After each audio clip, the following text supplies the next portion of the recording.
Bonjour et bienvenue dans Spiritual Été, votre podcast hebdomadaire sur le domaine spirituel. C'est plus facile pour moi de dire ça que dire Spiritual IT, parce qu'à chaque fois je me trompais quand j'essayais de le prononcer.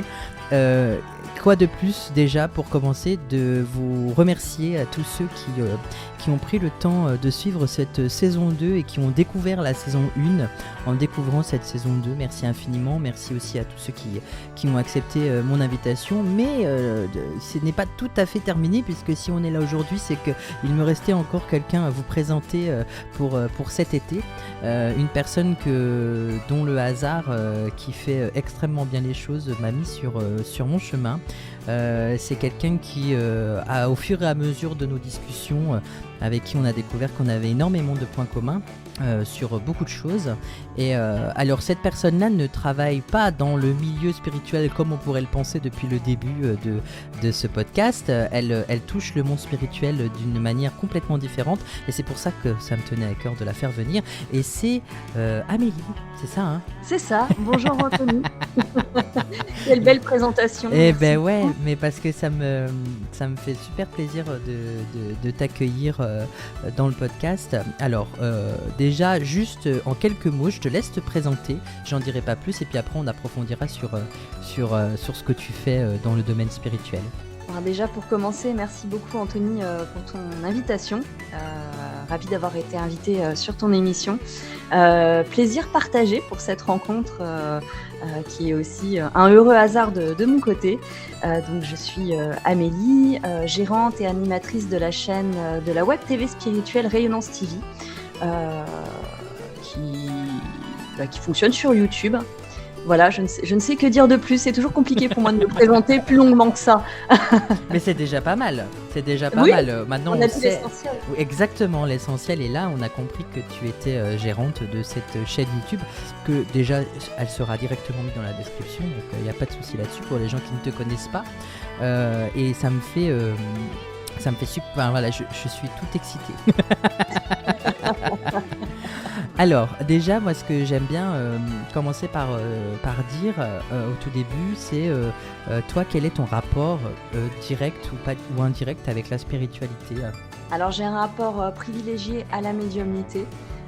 C'est d'ailleurs une spécialité, je dirais, que j'ai prise depuis plusieurs mois maintenant. Il y a d'autres thèmes, d'autres sujets qui m'intéressent dans le domaine de la spiritualité, évidemment. Il y a l'énergétique, tout ce qui regroupe le magnétisme, les galactiques, je commence à m'y intéresser. Voilà, mais c'est vraiment, j'ai envie de dire, petit à petit. Mais on va dire que la médiumnité, c'est mon sujet de prédilection. Voilà, c'est mon coup de cœur spirituel. Déjà parce que j'ai vécu des expériences assez folles en relation avec ça, qui m'ont permis vraiment de développer cet attrait particulier pour ce thème-là. Voilà. Alors, est-ce que dans ton enfance, il y a eu tu as fait des rencontres justement, ou alors est-ce que la médiumnité ou la spiritualité en général était une conversation qu'on avait facilement avec sa famille? Alors oui, du côté de ma mère, je dois dire que j'ai des origines bretonnes. Donc toi-même, il y a ces origines-là. C'est beaucoup plus simple, beaucoup plus fluide, beaucoup plus normal. J'ai envie de dire, de parler de spiritualité, c'est vraiment intégré dans une forme de quotidien. Il n'est pas rare d'aller voir le rebouteux, le magnétiseur quand on a un souci. J'avais une grand-mère qui pratiquait le pendule. Ma mère a fait une expérience de mort imminente. Mon grand-père allait consulter des médiums avec ma grand-mère également. Donc si tu veux, il y avait quand même cette ouverture-là. Et puis, je tiens à préciser quand même que je suis quelqu'un de base d'assez cartésienne. J'ai vraiment besoin de voir pour croire, ce qui est un avantage et un inconvénient, mais vraiment un gros avantage aussi dans ce que je fais, puisque ça me permet justement vraiment d'aborder ces choses-là avec le plus de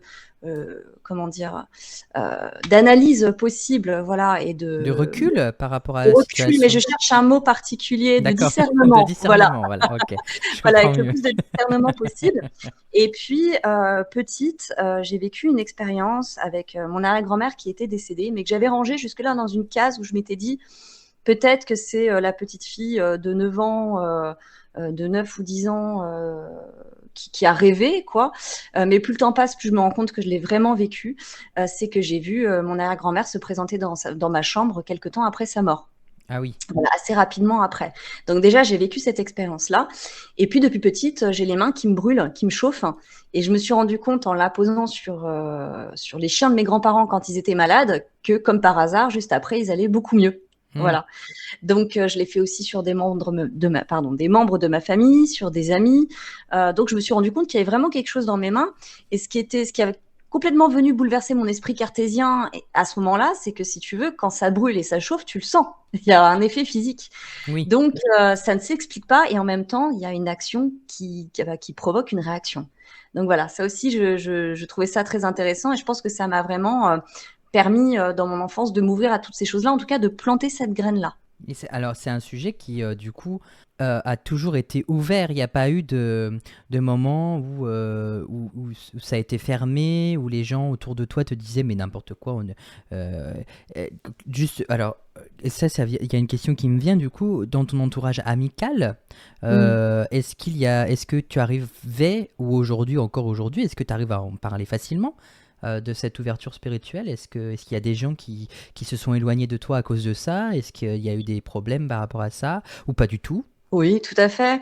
Alors déjà, j'ai eu la grande chance d'avoir une amie d'enfance qui est toujours auprès de moi, qui s'appelle Mathilde, qui était ouverte aussi à toutes ces choses-là. Donc on avait 14 ans, on en parlait sans aucun problème. C'est d'ailleurs elle qui m'a permis de réaliser justement que je pouvais apposer les mains sur un être humain, entre guillemets, et lui faire du bien, parce qu'elle avait des douleurs menstruelles qui lui faisaient extrêmement mal. Et un jour, elle m'a dit, Amélie, s'il te plaît, pose-moi les mains sur mon ventre.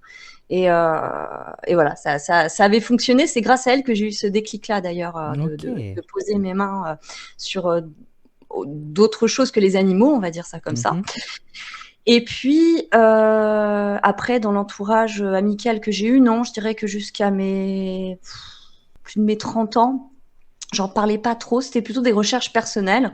J'en parlais peut-être de temps en temps à ma mère, je partageais ça avec Mathilde, mais c'était tout.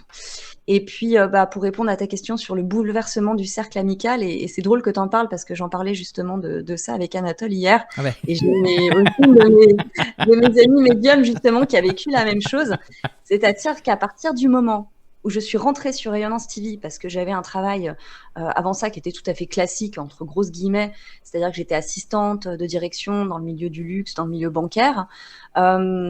Jusque-là, j'ai envie de dire que j'avais un parcours un petit peu classique. Et à partir du moment, donc je parlais de tout ça, hein. Même je me rappelle d'en parler à la banque avec une de mes collègues qui me voyait acheter un certain nombre de livres à la Fnac qui était juste en face, qui parlaient de spiritualité. Et puis elle m'appelait la sorcière pour rigoler. Mais voilà, c'était gentillesse, ça s'arrêtait là. Mhm. Et le jour où je leur ai dit, voilà, je pars de la banque, je rejoins Anatole, je travaille sur une chaîne spirituelle, je vais parler de tel ou tel thème et que les gens ont appris, paf, il y a eu une coupure assez phénoménale dans mes relations amicales. Je me suis retrouvée un petit peu seule, moi qui étais très entourée, moi qui étais férue d'afterwork, de rencontres de week-end, de fêtes, ce genre de choses. Tout s'est coupé d'un coup. Mais alors, c'est très bizarre parce qu'il n'y a pas forcément eu de dispute. Il n'y a pas forcément eu de colère. C'est juste que ça s'est fait extrêmement naturellement, mais presque d'un coup. Mais je l'ai très bien pris. Mhm. Ça aurait pu me mettre par terre. Et habituellement, je pense que c'est quelque chose qui m'aurait mis un peu par terre si j'avais pas cette conscience spirituelle. Je ne savais pas comment l'expliquer, mais je savais que ça avait une explication, qu'il y avait une explication derrière, si tu veux. Mhm. Donc, je me suis retrouvée un peu seule amicalement. Mais de l'autre côté, j'avais quand même Anatole avec qui, voilà, qui est mon mari, mais qui est aussi mon meilleur ami, avec qui on discute beaucoup, avec qui, voilà, qui a vraiment comment dire, cette facilité à parler, à partager. Donc voilà, je me suis pas sentie complètement non plus isolée. Et puis j'ai fait d'autres rencontres, voilà, qui arrivent au fur et à mesure. Il y a des amitiés solides qui se créent. Alors elles sont pas, je les compte pas par dizaines, mais tu vois, rien que sur Rayonnance TV, j'ai Alexandra Gabriel, qui est numérologue, qui est vraiment une de mes amies les plus proches aujourd'hui. Mhm. Et puis il y a d'autres personnes comme ça qui arrivent dans ma vie et avec qui, bah, finalement, j'ai l'impression que je partage autre chose. Voilà, qui est peut-être plus focus spiritualité, mais pas que. C'est comme un autre level. Je sais pas comment l'expliquer. Peut-être un Mhm. changement de paradigme dans ma vie qui fait que ça amène d'autres types de personnes. Ouais, moi je pourrais le comprendre dans le changement d'énergie en fait. Tu as décidé de lâcher cette énergie matérielle, hein, parce que travailler à la banque, là, on est vraiment dans le matériel à fond. Ah, Et du coup, le fait que tu puisses parler, enfin, changer du tout au tout, de passer de ce travail matériel à ce travail spirituel, bah forcément, je pense que ton corps énergétique a changé du tout au tout très rapidement. Et du coup, bah, il y a des personnes qui parfois, on arrive à nous suivre dans cette révolution-là, parce qu'elles aussi, elles sont en train de monter au niveau des énergies, et au final, il y en a d'autres qui sont obligées de rester à leur place parce qu'elles ne comprennent pas, ou alors elles n'ont pas la force nécessaire de pouvoir évoluer. Mais c'est pas grave, parce que tout est juste, hein, de toute façon, dans la vie. Alors, c'est ça tout qui est à fait. incroyable. Non, puis en plus, c'est un phénomène que beaucoup traversent et c'est bien qu'on en parle justement sur ton podcast parce que ça peut être vraiment déstabilisant et ça peut même peiner beaucoup. Je sais que je suis pas la seule qui a traversé ça, donc en plus il y a toujours cette étape, tu sais, où tu es seule et où d'autres Mhm. personnes arrivent dans ta vie, où tu te dis mon Dieu, qu'est-ce que j'ai fait, est-ce que j'ai pas fait quelque chose de travers, où tu suranalyses un petit peu le truc. Mais non, vous inquiétez pas, il y a des belles choses qui arrivent derrière. C'est aussi un message d'espoir par rapport à ça. Ouais, Ouais, tout à fait. et ça me fait plaisir de te l'entendre dire en fait de ton point de vue à toi, parce que ça veut pas dire en fait, c'est là qu'on se rend compte que au-delà du fait, parce que moi je reçois beaucoup de médiums, de thérapeutes et des personnes qui travaillent avec ces énergies de lumière à temps plein, et du coup toi qui as un regard extérieur justement par rapport à tout ça, eh ben on se rend compte que c'est pas le fait d'être médium ou autre qui fait qu'on est isolé, c'est le fait d'entrer dans le monde spirituel. Je pense que c'est ça qui isole en fait de base. Et après, on va rencontrer des personnes qu'on va nous mettre sur notre chemin, et ces personnes-là, elles auront les mêmes intentions, les mêmes pensées, la même énergie, et ça va nous faire évoluer. En fait, on évolue ensemble, on va ascensionner ensemble. C'est ça qui est incroyable. Tout à fait, ouais. Ouais, je suis tout à fait d'accord avec toi. Alors, Anatole, du coup, la personne que tu as rencontrée, elle était déjà enfin, qui est ton mari aujourd'hui, il était déjà dans cette mouvance spirituelle aussi, les premières fois ou les premiers échanges que vous avez eus? Bah, il était déjà gérant et animateur de Rayonnance TV à l'époque où on s'est rencontrés. C'est d'ailleurs par D'accord. le biais de la chaîne qu'on s'est rencontrés. Moi, je n'étais que simple auditrice, entre guillemets. Et puis, je l'écoutais depuis plusieurs mois déjà. D'ailleurs, notre rencontre, enfin, il y a eu tellement de synchronicités, elles sont juste énormes. Mais vraiment, c'est un truc, je crois que j'ai jamais eu autant de synchronicité pour quelqu'un dans toute ma vie. On pourrait presque, on en rigole. Des fois, quand on raconte notre histoire dans le détail, les gens sont toujours un peu scotchés. Et si tu veux, je me rappelle de sa première apparition à l'écran. Il y a eu quelque chose qui s'est fait. Alors, c'était pas encore de l'ordre amoureux, mais il y avait quelque chose. Je peux pas t'expliquer. Mhm. Et puis, je faisais d'énormes crises d'angoisse. J'en ai toujours de temps en temps, mais elles sont quand même beaucoup plus rares. Et notamment dans le métro. Alors, comme c'est génial, moi, je devais bosser à la banque sur les Champs-Élysées, prendre le métro tous les jours, 3/4 d'heure. Et à chaque Ok. fois, c'était l'enfer, aller-retour, de me dire comment je vais tenir le coup dans le métro aussi longtemps. Et donc, j'avais trouvé des petites astuces. Donc, j'écoutais certaines musiques, je m'enfermais un peu dans ma bulle, j'ai même fait des bulles de protection. Enfin, voilà. J'ai fait pas mal de recherches aussi sur le symptôme anxieux et comment en venir un petit peu à bout. Et puis, j'ai remarqué que d'écouter les conférences d'Anatole en replay sur Rayonnance TV pendant que je prenais le métro, ça m'apaisait beaucoup. Sa voix, il y avait quelque chose dans sa voix qui m'a coupé plusieurs crises d'angoisse. Donc, bon, là, jusque-là, pareil, toujours spectatrice. Et puis un jour, il fait une conférence, alors je ne me rappelle plus de qui était l'invité, mais il parle d'autisme. Ils abordent le sujet de l'autisme ensemble. Et j'ai un fils qui est autiste. Et j'étais pas tout à fait d'accord sur ce qui avait été dit. J'avais pas la même définition de l'autisme. Mhm. Et c'est après, quand on a discuté, que j'ai compris qu'il avait raison dans ce qu'il disait, mais c'était juste une question de point de vue, de la manière dont il avait cette phrase avait été dite. Je l'avais pris tu vois, d'une manière peut-être trop terre à terre, alors que lui l'avait mis à une octave un peu plus élevée. Mhm. Et puis, donc du coup, je lui envoie un message. Je sais pas pourquoi. Je me dis, tiens, je vais lui envoyer un message, mais juste pour lui parler de ça, pour lui dire que voilà, je suis pas tout à fait d'accord, sans aucun problème, mais pour partager mon point de vue, moi qui suis mère d'un enfant autiste. Peut-être que ça pourra l'aider aussi. Et puis, finalement, on a continué à discuter, et puis ça s'est jamais arrêté. Et puis un jour, j'ai pris un train et je suis partie le rejoindre. Et puis depuis, voilà, C'est beau. on s'est jamais quitté. C'est là qu'on se rend compte que peu importe la distance, peu importe ce qui se passe, ben, il y en a qui critiquent beaucoup le côté connexion sur les réseaux, mais parfois on peut faire de très très belles rencontres sur les réseaux. YouTube est un réseau social, bien évidemment, comme tous les autres, et on peut faire d'excellentes rencontres comme celle-ci. avec Anatole, et Oui. puis comme toi et moi, du coup, aujourd'hui.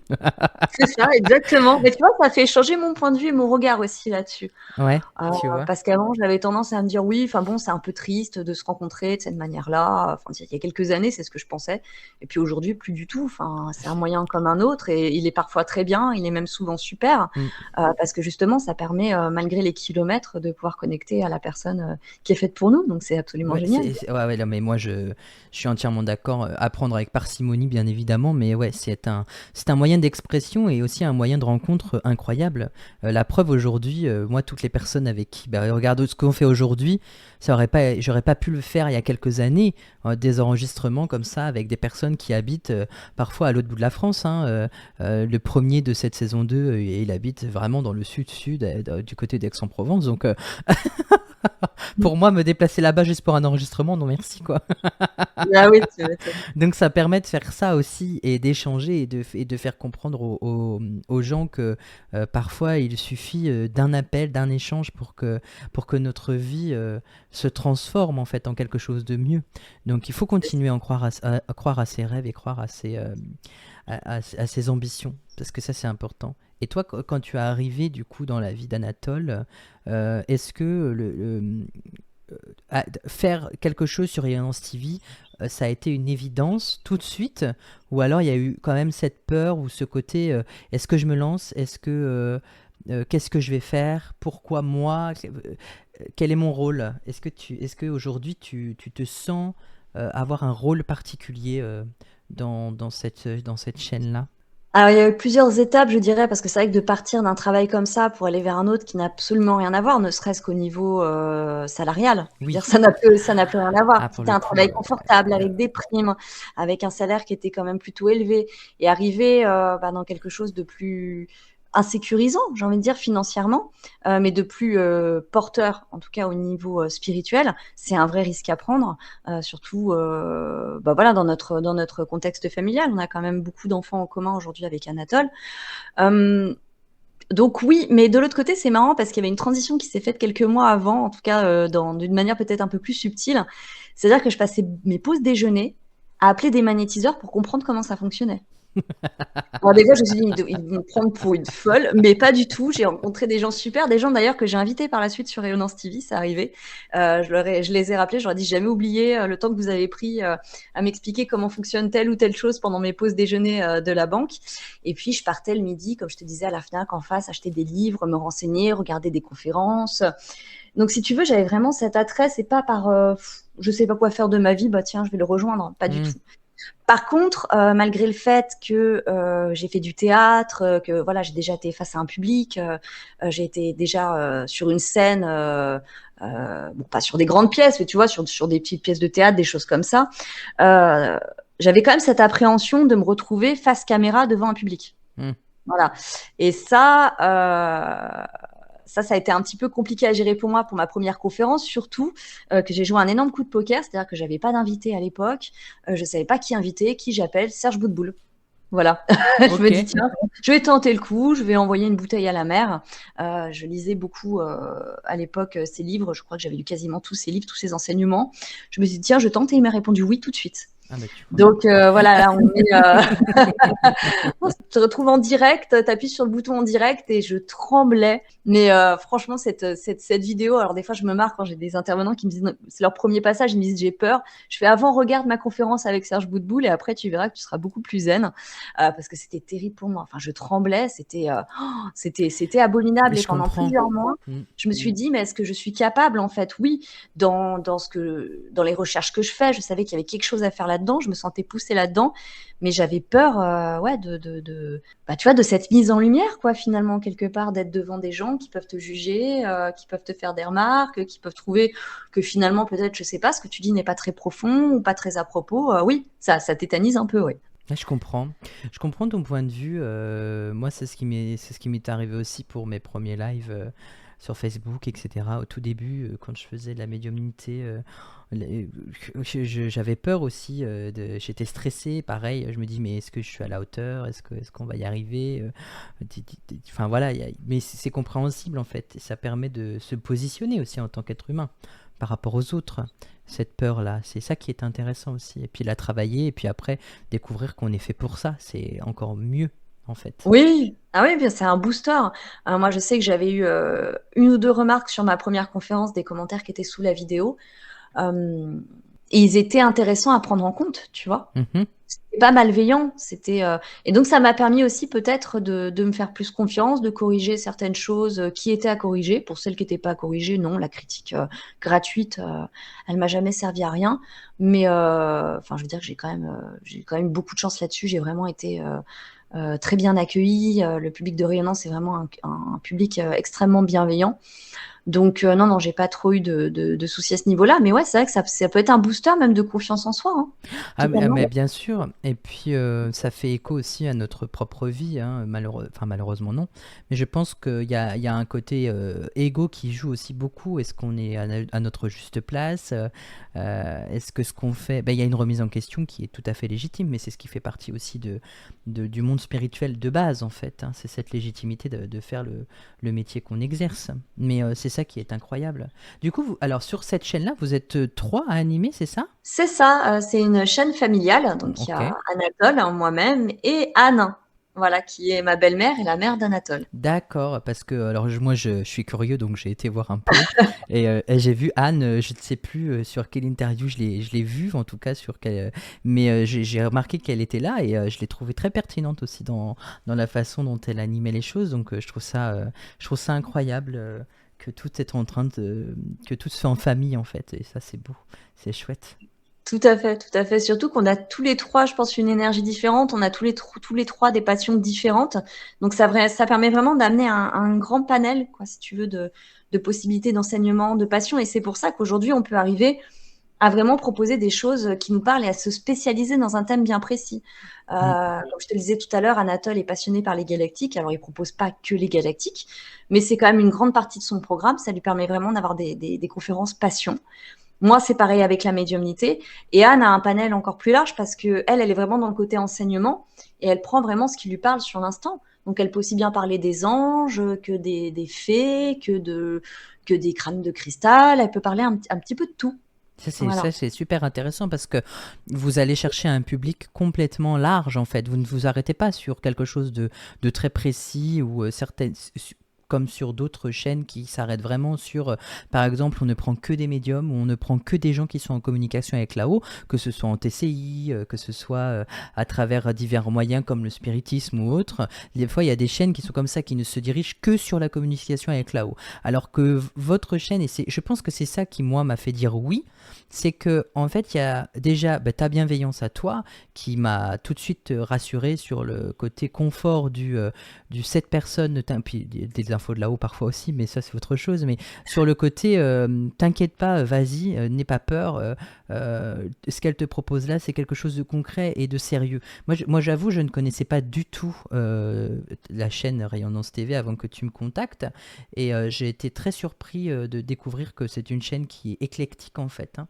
Et c'est ça que j'apprécie beaucoup dans ce que vous proposez tous les 3, et c'est quelque chose qui est bénéfique, je pense, pour la suite des enseignements, surtout au niveau spirituel. Oui, tout à fait, tout à fait. Et je pense que c'est justement le côté trio qui nous permet d'avoir justement Il y a une dynamique, Voilà, tu vois. ouais, ouais, C'est ouais, cette tout à fait. dynamique-là qui est importante, et je pense que vos 3 énergies sont différentes mais complémentaires. C'est pour ça Mhm. que ça... Et le nom de la chaîne n'est pas donné au hasard. Rayonnance TV, ça rayonne, tu vois. Il y a vraiment ce côté rayon, ce côté lumière, ce côté où on s'expand, où on va chercher... En fait, je pense qu'il y a chercher cette vérité qu'on ne connaît pas, ou qu'on essaye de comprendre cette vérité et qu'on va la partager au monde entier. Ça fait un peu scientifique, en fait, votre chaîne, dans l'idée. Ah, ça me plaît que tu dises ça. Mais vraiment, il y a vraiment ce côté... En fait, c'est un côté... on sait qu'il y a quelque chose, ou en tout cas, on a une conviction qu'il y a quelque chose, mais on reste pas sur ses acquis et on va bousculer les idées reçues. C'est ça qui est très important, et je trouve ça très intéressant justement sur la chaîne, en tout cas de ce que moi j'en ai vu. C'est ça que j'apprécie énormément, c'est bousculer ces idées reçues. Ah, j'apprécie que tu dis ça parce que oui, dans le côté scientifique, alors même si aucun de nous n'est scientifique, ni n'a Oui. suivi d'études scientifiques ou autres, c'est vraiment ce côté Pas juste donner des informations comme ça, mais d'essayer de comprendre un petit peu ce qu'il y a derrière. Après, chacun se fait son propre avis sur Bien la sûr, question. bien On ne donne sûr. pas de ligne, tu vois, on ne dit pas aux gens, vous devez croire ça, vous devez écouter ça c'est bien, telle personne parle de ça, allez l'écouter, et pas une autre, pas du tout. Chacun écoute ce qui lui plaît, si ça lui plaît pas, il passe à autre chose. Donc voilà, il y a quand même aussi cette liberté, et on impose absolument rien. Et je sais plus à quel autre côté tu faisais aussi référence, mais oui, le côté scientifique est libre en fait. Et rayonnant, je parlais de la rayonnance Oui, de la du fait que vous rayonnance. rayonnez.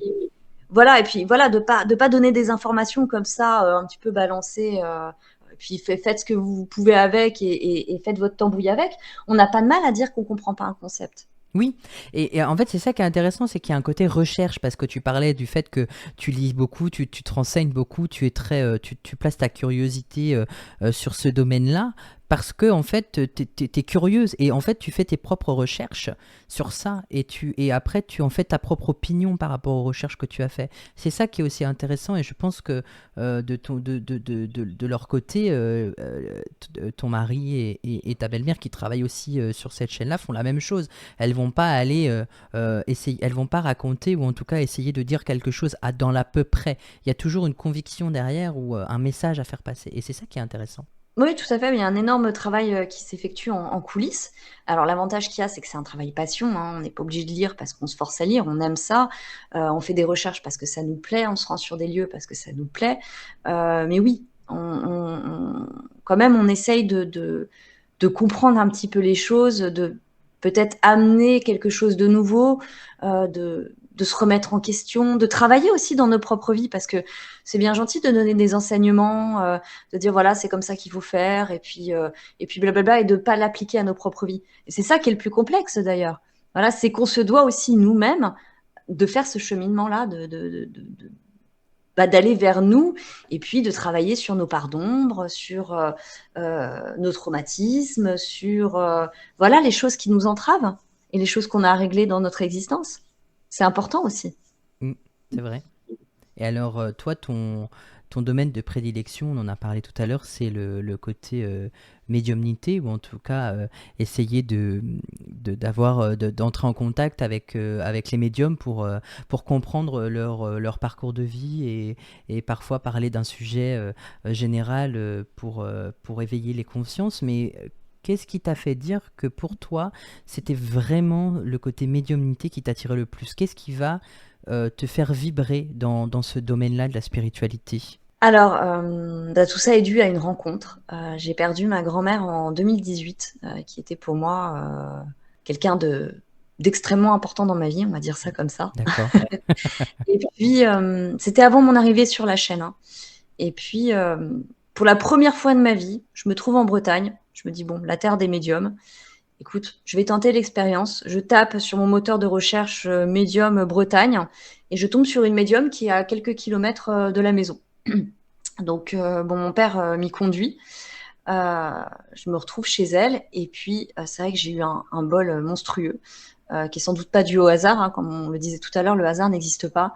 Je tombe sur une médium extraordinaire. C'est-à-dire que, et attention, pour moi, c'est pas la qualité première du médium, ou c'est pas mon attente première chez une médium, hein. C'est juste Bien que la sûr. communication à ce moment-là a été fabuleuse.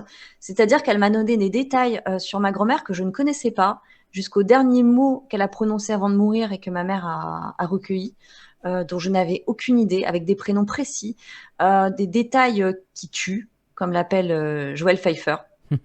Donc voilà, je suis retournée chez moi en me disant bon, je vais faire vérifier quand même auprès de ma mère, en tout cas ce que je connaissais pas. Pour le reste, elle est très forte, et elle m'a confirmé les larmes aux yeux que tout ce qui avait été dit était véridique.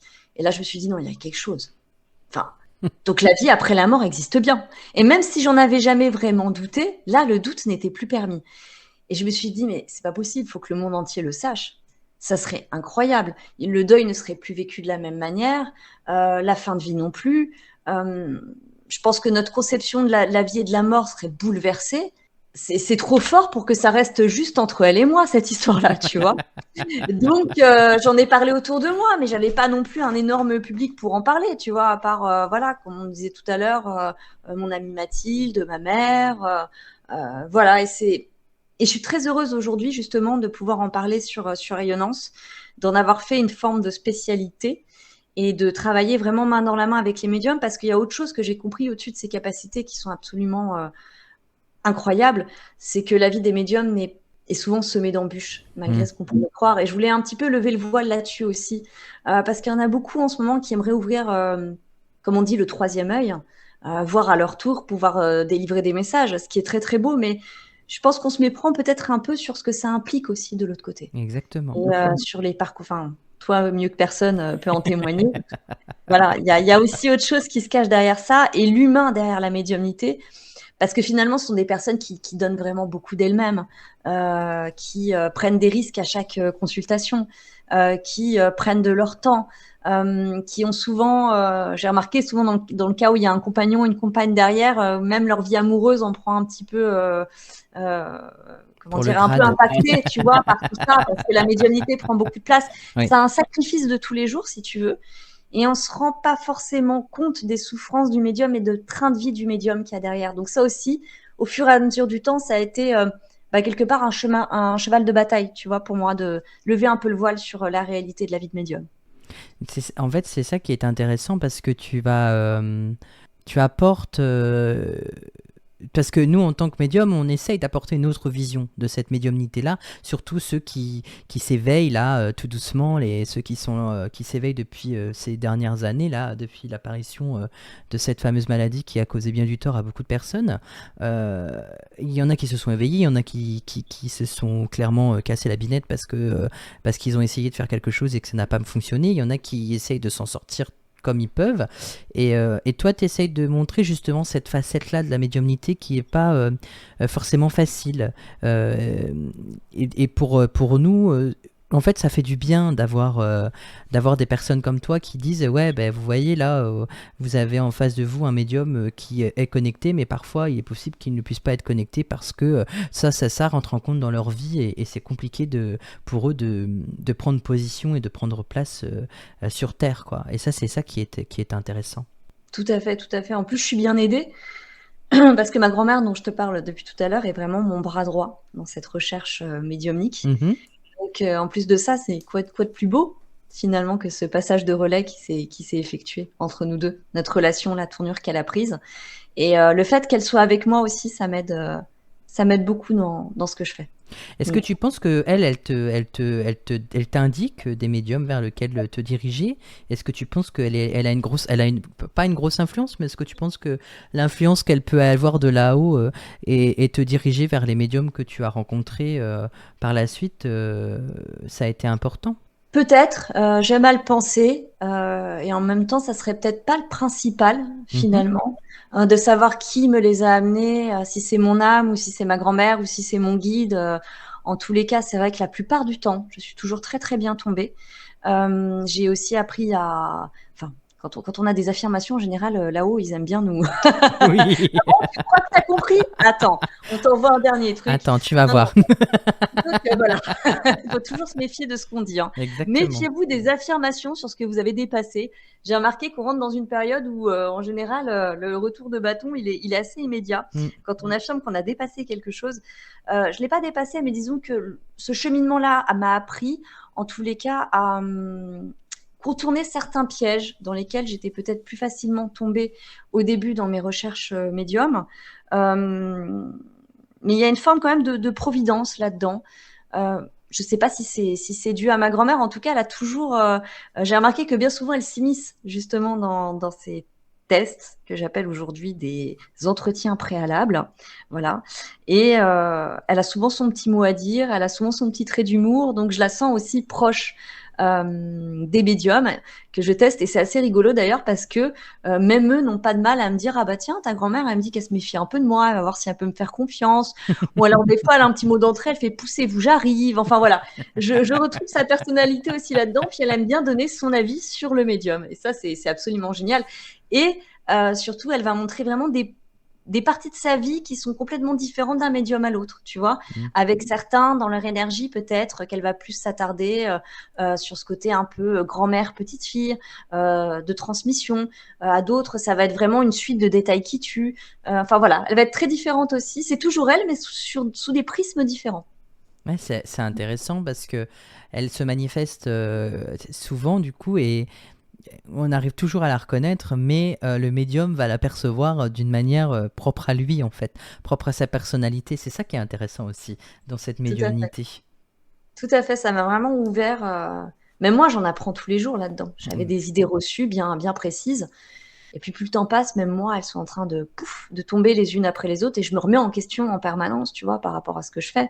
J'aime bien trouver les points communs entre les médiums. Ça, c'est un sujet qui me passionne. Je pense que, comme je te le disais, je pense qu'on pourrait faire une IRM, un médium. Je suis sûre qu'on trouverait des points communs entre un cerveau J'en suis médium et un convaincu. cerveau neurotypique, tu vois. Ouais. Ça serait des recherches géniales J'aimerais beaucoup, à moi, hein. effectuer. J'aimerais Mais beaucoup, ouais, ouais. participer à ce genre de recherche sans, voilà, sans, comme je t'avais déjà expliqué, sans que mon nom soit cité nulle part. Je m'en fous, moi. Je suis pas là pour une quelconque notoriété ou autre. Moi, je veux juste aider les gens à mon échelle. Et plus l'échelle sera grande, peut-être mieux ce sera. Et finalement, peut-être pas. Tant que je suis à ma juste place, le principal, c'est de pouvoir aider comme toi tu fais avec Rayonnance TV sur la chaîne. Et c'est ça qui fait sens au fur et à mesure. Oui, ouais, c'est même pour moi, plus le temps passe, plus ça. Tu vois, on parlait de mes débuts, j'avais du mal peut-être à trouver un peu ma place et à savoir pourquoi j'étais là. Je comprenais pas. Je me disais, ok, ça me passionne, mais est-ce que j'ai vraiment une vraie légitimité là-dedans?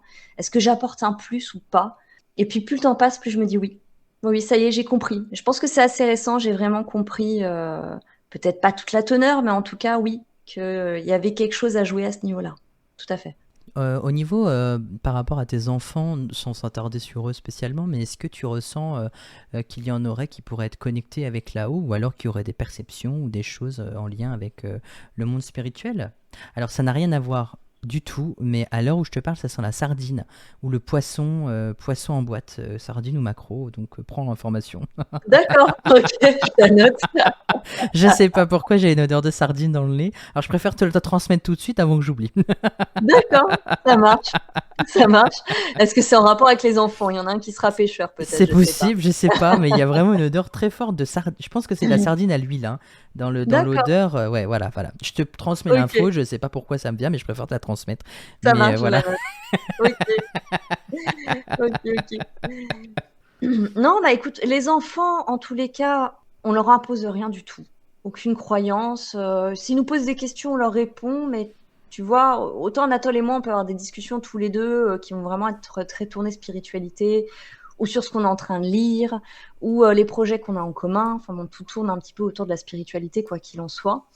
Mais les enfants, non. Par contre, s'ils viennent nous voir, qu'ils nous demandent, tiens, ça t'en penses quoi? Ou j'ai vu tel truc, ou est-ce que tu crois que ça fonctionne de telle ou telle manière? Oui. Maintenant, c'est assez rigolo parce que donc il y a le plus grand de nos fils qui a bientôt 16 ans qui voit les auras. Oh, c'est Et intéressant ça. ça, ouais, depuis quelques années. Et c'est vrai qu'au début, je me suis dit, bon, peut-être qu'il a lu quelque part, tu vois, quelque chose sur les auras. Et puis en fait, il me décrivait des couleurs d'aura sur des personnes. Et quand je regardais les significations, c'était vraiment du pile poil, quoi, par rapport à la situation qui était traversée. Et puis, bon, il n'y avait rien à la maison qu'aurait pu. Enfin bon, l'expérience a fait que j'ai écarté cette possibilité-là. Et je pense qu'il voit vraiment, vraiment les auras. Il y a des lieux où il se sent pas bien. Il voit même l'aura de certains bâtiments. Enfin, c'est Mhm. assez impressionnant. Ah ouais, même sur photo, il arrive à voir ça. Ouais, il a une capacité de voir des choses que d'autres ne voient pas. C'est ça. Il y a celui qui est au milieu qui a déjà vu des entités. D'accord. Quelquefois dans sa chambre, mais du coup, ce qui est bien, c'est qu'il a pu en parler avec nous. On a normalisé un peu la chose et puis on a essayé de comprendre ce qu'il y avait derrière. On est rentré en contact justement avec des médiums, avec des personnes qui ont pu peut-être un petit peu l'aider, lui donner des explications sur ces sujets-là. Donc la peur a été mise de côté assez vite. C'est vrai que ça fait un moment qu'il nous en parle plus. Et puis on a le plus petit qui, depuis qu'il est né, dit qu'il est le fils du soleil. Ah ouais, d'accord. Voilà, qui habitait sur une planète Soleil, qui avait des cristaux, enfin voilà. Donc on sait pas trop ce qu'il en est, mais voilà, chacun a son petit quelque chose, on va dire. Oui, il y a une connexion, il y a quelque chose qui est établi avec. C'est intéressant en fait de voir que quand deux personnes traversent cette spiritualité en travaillant dans le domaine, mais en n'étant pas ni médium ni thérapeute, bien que toi tu pourrais faire des soins énergétiques, ça tu le sais déjà, mais il y a ce côté-là où on parle souvent d'hérédité dans la médiumnité ou dans les dons, et là il n'y a pas ce côté hérédité, il y a ce côté où on va transmettre ce côté spirituel, mais il n'y a pas le côté hérédité d'un don en particulier ou d'une capacité en particulier. Bah, il y a pas de pression surtout, je Oui, c'est dirais. ça qui est C'est-à-dire bien. que si ça arrive, ça arrive. Si ça arrive pas, ça arrive pas.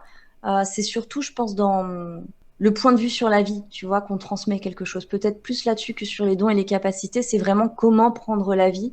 Là-dessus, peut-être que oui, notre spiritualité a un impact sur eux. Parce que quand il leur arrive quelque chose qui vient de se confier à nous, ou que même nous, il nous arrive quelque chose et qu'on doit leur en parler, il y a toujours ce prisme spirituel qui est autour, euh, qui vient expliquer que voilà, on traverse pas ça pour rien, qu'il y a une explication derrière, qu'on la connaît peut-être pas, mais qu'on s'en rendra peut-être compte avec le recul dans quelques années. Il y a quand même je sais pas, un certain regard sur la vie, ouais, qui est peut-être différent. Ça, oui. Et alors, est-ce qu'ils comprennent le travail que vous faites tous les deux, tous les trois, du coup, avec leur grand-mère? Ils ont compris ça? En tout cas, le plus grand, je pense que oui. Enfin, en tout cas, en sachant on est très connectés sur les réseaux depuis jeune maintenant, mais est-ce qu'ils comprennent? Oui, oui, oui, tout à fait. D'ailleurs, Est-ce le qu'ils plus vous grand. regardent aussi, du coup? Alors oui, le plus grand bah, nous suit beaucoup sur Instagram, il regarde ce qu'on fait, il s'y intéresse. Ça lui arrive de regarder des conférences. Bon, après les autres, pas nécessairement. Ils regardent pas forcément ce qu'on. En substance, oui, mais ils vont pas forcément regarder toutes nos conférences. D'ailleurs, le plus grand non plus ne regarde pas toutes nos conférences. Ça reste le travail de papa et maman, quoi. Hmm, Voilà, donc. Mais ils s'y intéressent. On peut pas dire qu'ils s'y intéressent pas. Puis du coup, c'est aussi leur quotidien. bien Parce que sûr. comme on travaille à la maison, tu vois, des fois, Anatole, toutes les semaines, fait les énergies de la semaine sur Instagram. Bon, faut que la porte soit fermée. Pendant à peu près une demi-heure, ils rentrent pas dans la pièce. Des fois, ils regardent du coup sur leur portable à distance un petit peu ce qui est fait. Puis il y a des thèmes. Après, ça arrive qu'ils viennent nous voir. Ah, j'ai vu qu'il y avait une conférence là-dessus. Ça parle de quoi? Voilà. Donc, ils s'y intéressent quand même aussi, malgré tout. Oui, tout à fait. Et par rapport à leur entourage à eux, du coup, au niveau amical, etc., est-ce qu'ils rencontrent des problématiques ou alors, après, je sais pas si tu es au courant, mais est-ce que les enfants autour d'eux sont intéressés, intrigués aussi par ce que vous faites? Bah écoute, ils nous en parlent pas trop. Le seul truc que je sais, c'est que notre fille dit que nous sommes sur YouTube. Donc c'est plutôt ça qui intéresse en Bien général. sûr. Voilà, de dire qu'on a des parents qui sont youtubeurs, tu vois, tout de suite il y a un truc. Ah ouais, tes parents sont youtubeurs, mais ils disent pas trop forcément non plus de quoi il s'agit, même si c'est pas une question de honte ou quoi. Hein, c'est ce qu'ils ont surtout retenu de la chose. Hmm. Donc oui, je crois pas. Enfin, en tout cas, ils se confient pas là-dessus, mais je crois pas forcément qu'ils en parlent non plus. Je pense qu'ils disent que voilà, on travaille sur Internet, qu'on travaille sur YouTube et Ouais, voilà, il n'y a pas de. Là, voilà. c'est intéressant de ce point de vue-là aussi, de voir. Parce que quand on est enfant et qu'on travaille, quand on est enfant de médium ou autre, il y a ce côté où on dit que les parents travaillent, ils communiquent avec des personnes qui sont là-haut et ils font des cartes ou des choses. Mais là, c'est encore différent parce qu'il y a ce côté YouTube, bien évidemment, mais il y a ce côté Voilà. spirituel qui rentre en compte. Enfin voilà, vous n'êtes pas des youtubeurs comme d'autres qui sont sur cette plateforme. Donc non, c'est ça qui est intéressant. Est-ce que vous avez déjà songé, d'ailleurs ça me vient à l'esprit, de vous diversifier au niveau de la plateforme d'échange? C'est-à-dire il y a YouTube, mais est-ce que vous avez déjà pensé à mettre vos échanges uniquement en audio et à les diffuser sur des plateformes de podcast ou pas du tout? Oui, alors on y a déjà pensé. C'est vrai que bon, il y a aussi un manque de temps derrière tout ça, Bien parce sûr. que pour te donner une idée, la plupart de nos journées, hein, déjà on travaille 7 jours sur 7. Mhm. Ça fait bien longtemps qu'on n'a pas eu. Alors c'est pas pour faire pleurer dans les chaumières, hein, c'est juste pour vous expliquer un petit peu comment ça fonctionne, parce que c'est vrai que bon, on se connecte sur YouTube, on fait notre conférence, mais derrière il y a énormément de boulot qui se fait en coulisses, ne serait-ce que pour les pages de vente, pour les réponses mail, pour la comptabilité, pour voilà toutes ces choses un petit peu, les préparations en amont aussi des ateliers. Alors on essaye d'ouvrir un peu au niveau du présentiel. Ça Mhm. fait quelque temps qu'on a envie de le faire, mais pareil, il faut le mettre en place. Là, il y a un mini présentiel qui se profile. Donc voilà, ça va être un peu une première. Par contre, pour le côté podcast, on s'était posé la question à savoir est-ce que finalement on ne le mettrait pas sur notre plateforme quand on aura le temps.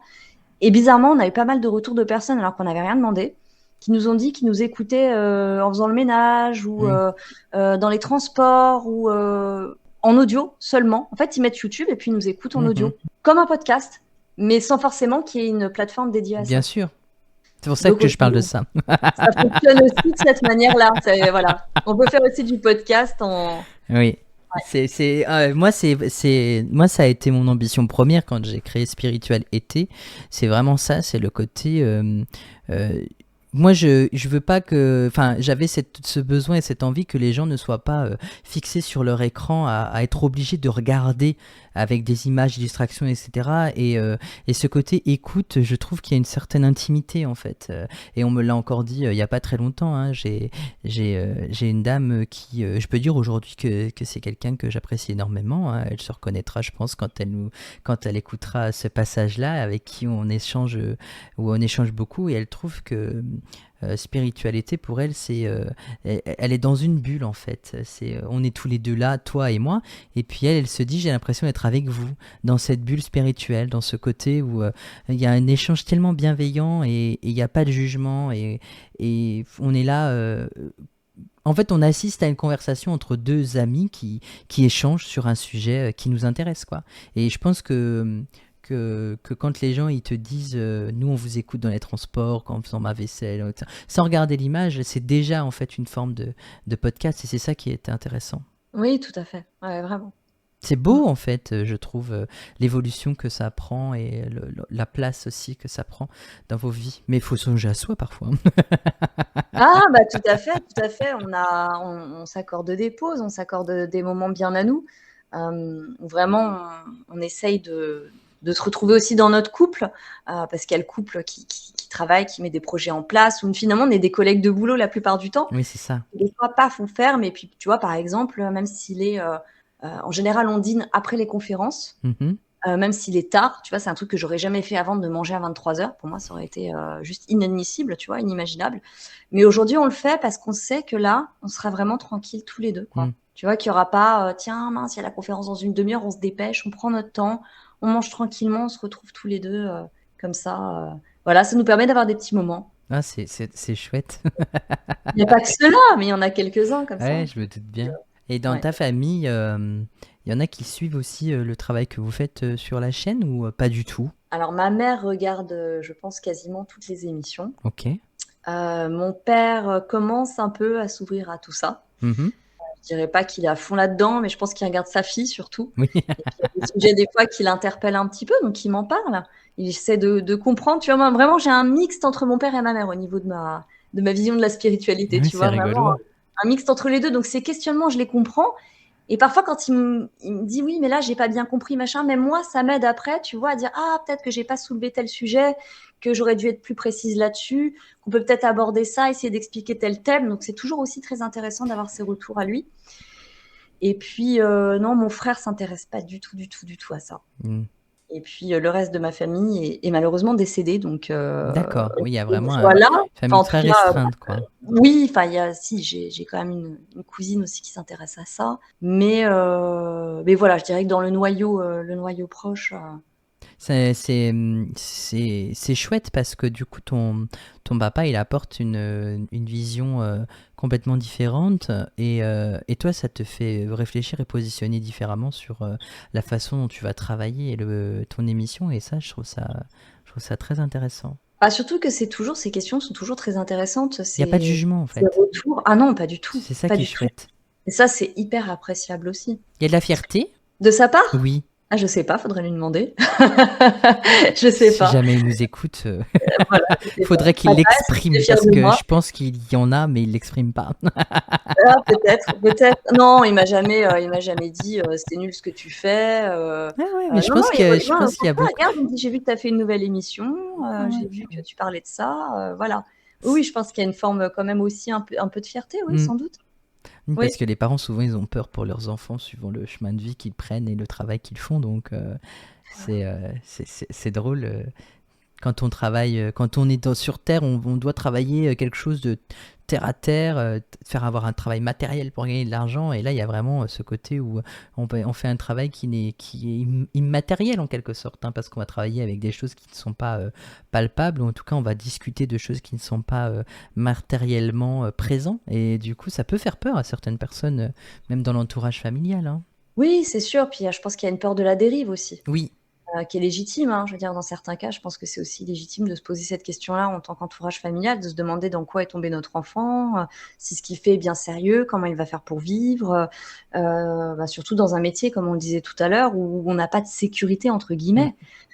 C'est-à-dire que c'est pas, voilà, je touche mon salaire à la fin du mois, je suis en CDI, quoique, tu sais, même des fois dans les CDI, il n'y a pas de sécurité ah absolue mais non ça c'est plus, hein. Le sûr, monde de travail est quand même particulier. bien sûr. Mais je peux comprendre ces questionnements qu'il y a autour, et c'est justement génial de pouvoir continuer. Voilà, de pouvoir continuer, que ça soit pérenne, que ça marche, qu'on arrive à en vivre. C'est absolument super. Moi, je suis très admiratif en fait du travail là, parce que moi, c'est quelque chose. Bon, moi, j'adore échanger, partager, mais quand moi, je vois rien que pour faire les podcasts, le travail que ça me prend, pas forcément en amont, c'est avant, hein, mais c'est après, en fait, dans tout le travail, parce que moi, je fais tout en enregistrement, donc après, j'apporte tout le côté dynamique de l'épisode, etc. Donc, Mmh. ça me prend 1 heure d'écoute me prend 2 heures de montage, par exemple, le temps d'enlever les passages avec des blancs parce qu'il y a eu des moments de suspens, ou parfois je les laisse parce que c'est important, mais parfois je me dis là c'est pas important, il faut que je l'enlève, ou des choses qui ont été dites qui pour moi ne sont pas, enfin je me dis que j'ai trop parlé, donc il faut que j'enlève ce que j'ai dit. Je dis ça, elle comprend pourquoi je dis ça. Donc, en fait, je me rends compte que c'est un sacré boulot, parce que c'est que sur mon temps libre que je fais ça. Je fais pas ça au dépens ou au détriment de mes rendez-vous, Mmh. et des conférences. C'est pour ça que je le fais l'été, parce que l'été, j'ai pas de conférences. Donc, je peux me permettre de faire ça l'été et de travailler ça l'été, parce que ça le week-end, par exemple, ben, j'ai du temps pour faire le montage, ou pour écouter, ou pour partager. Donc, c'est ça qui est important. C'est un travail énorme. En tout cas, moi, de mon point de vue de petit podcasteur, je le comprends, en fait, ce que vous vivez au quotidien. Ah, mais il y a pas de petit ou grand là-dedans, il Oui, y je a sais, l'implication qu'on a. Non, mais je veux dire, c'est pareil pour tout le monde, qu'on ait 100 000 bien abonnés, sûr. 10 000 abonnés, 2 000, 100. C'est pareil au niveau de Ah, mais l'implication oui, que bien sûr. qu'il y a dans son travail. Comme tu le dis, il y a la préparation du flyer, il y a la préparation éventuellement de la conférence, voilà, un petit peu peut-être potasser un peu le sujet, regarder un petit peu de quoi il s'agit vraiment, un peu plus en profondeur. Il y a toute la partie, comme tu dis, toute la partie coulisses, montage, enfin toi te concernant en tout cas au niveau du montage, Mm. c'est un vrai travail. Alors, comme je disais tout à l'heure, c'est pas pour faire pleurer dans les chaumières, dire pauvre youtubeur, pauvre podcasteur, c'est terrible ce qu'on vit. Non, c'est génial, on exerce notre passion. Oh, Enfin, mais c'est trop bien. on a Moi, peu de j'adore, temps, hein. Alors là, moi, voilà. j'adore ce que je fais, hein. Je dis pas ça en disant oh là là, c'est Mais, compliqué. Non, ça me mais prend il du est quand temps, même mais ça me fait important du de dire bien. que voilà, derrière, c'est pas juste on appuie sur le bouton on, ça y est, nous sommes en direct. Il y a vraiment Il y a un un vrai vrai travail. travail derrière, exactement.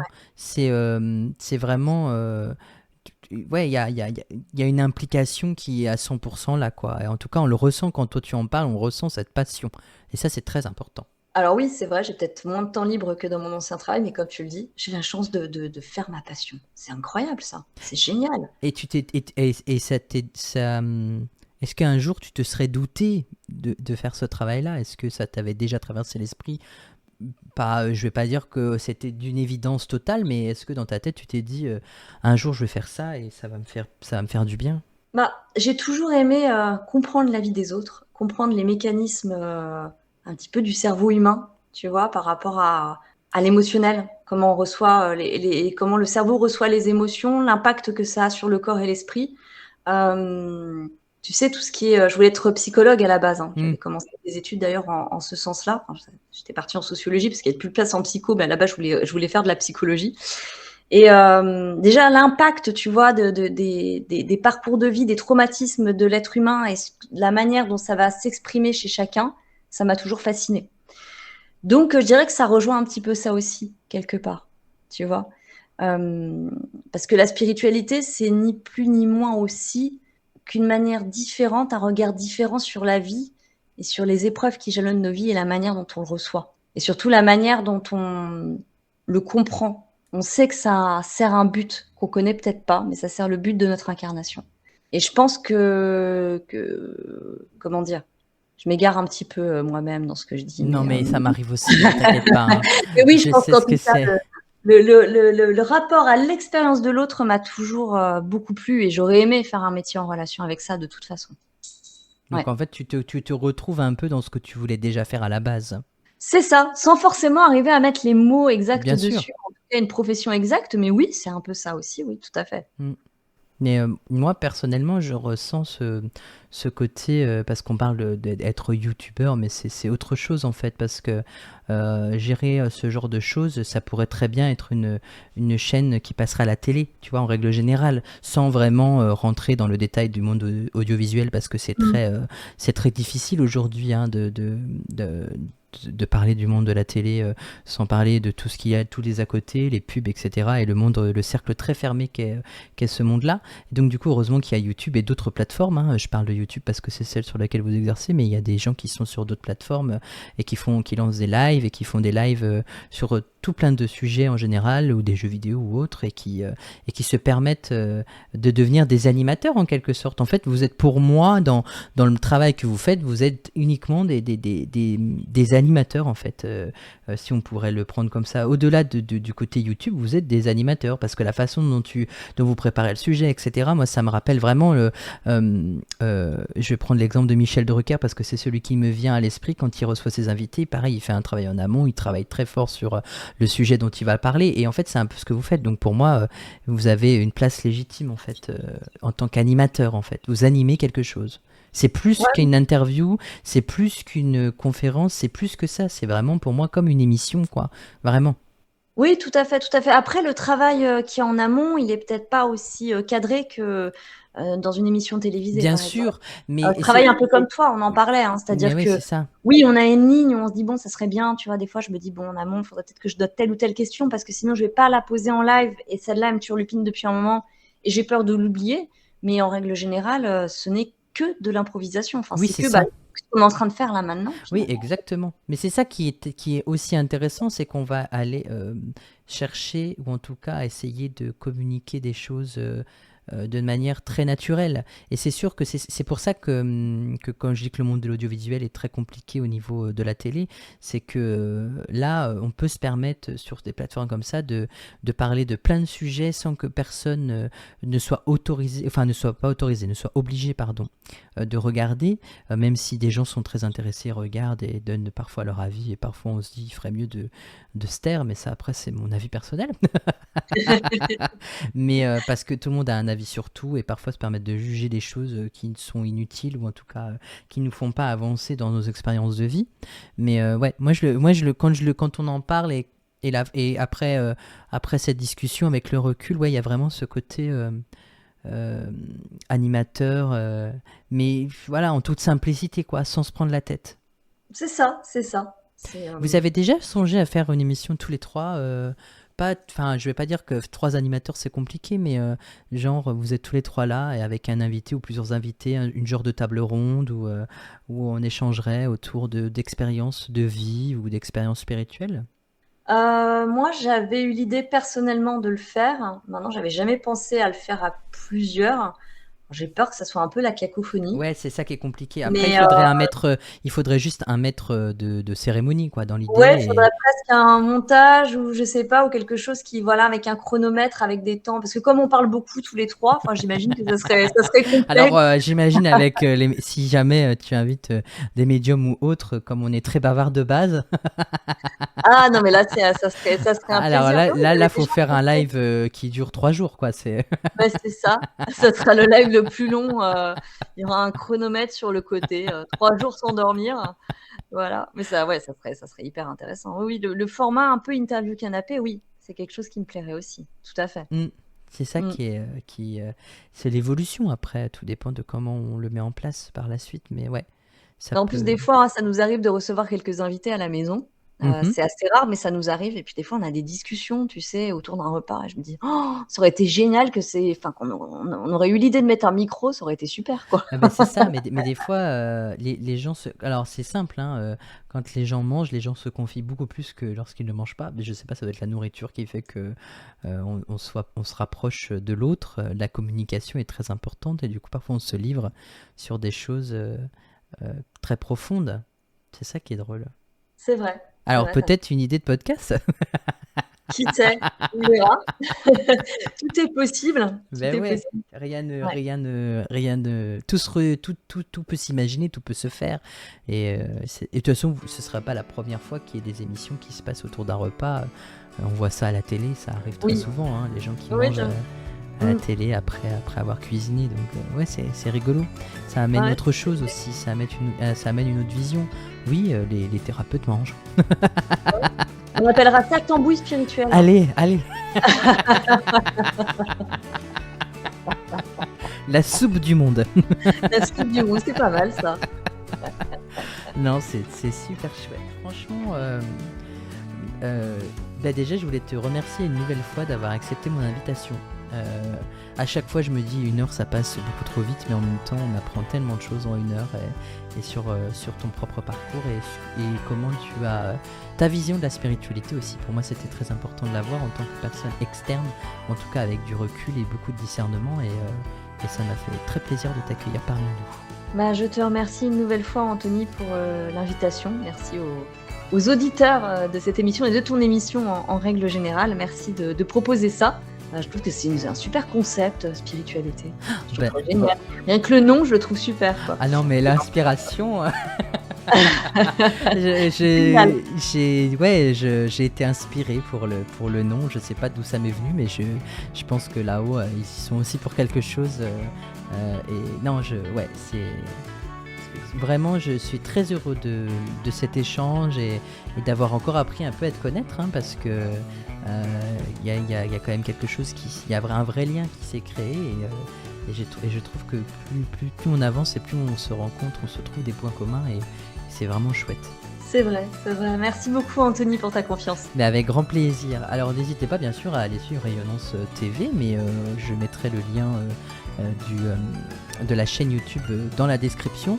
Et pour ceux qui nous écoutent, bien évidemment, je vous remercierai encore une nouvelle fois d'avoir suivi les aventures de cette saison 2 de Spiritualité. Quoi d'autre, quoi dire de plus que de vous remercier pour les retours que vous avez fait aussi sur tous les intervenants que nous avons eus cet été. C'est pour moi encore une confirmation qu'une saison 3 sera sûrement disponible à partir de l'été prochain. Je vous souhaite une très belle rentrée pour ceux qui vont rentrer à l'école, parce qu'il y en a qui vont rentrer à l'école bien évidemment. Le mois de septembre arrive très très vite. Je vous souhaite de passer une très belle fin d'année 2023. Soyez heureux, plein de belles choses et ayez une très très belle évolution spirituelle. Bye bye.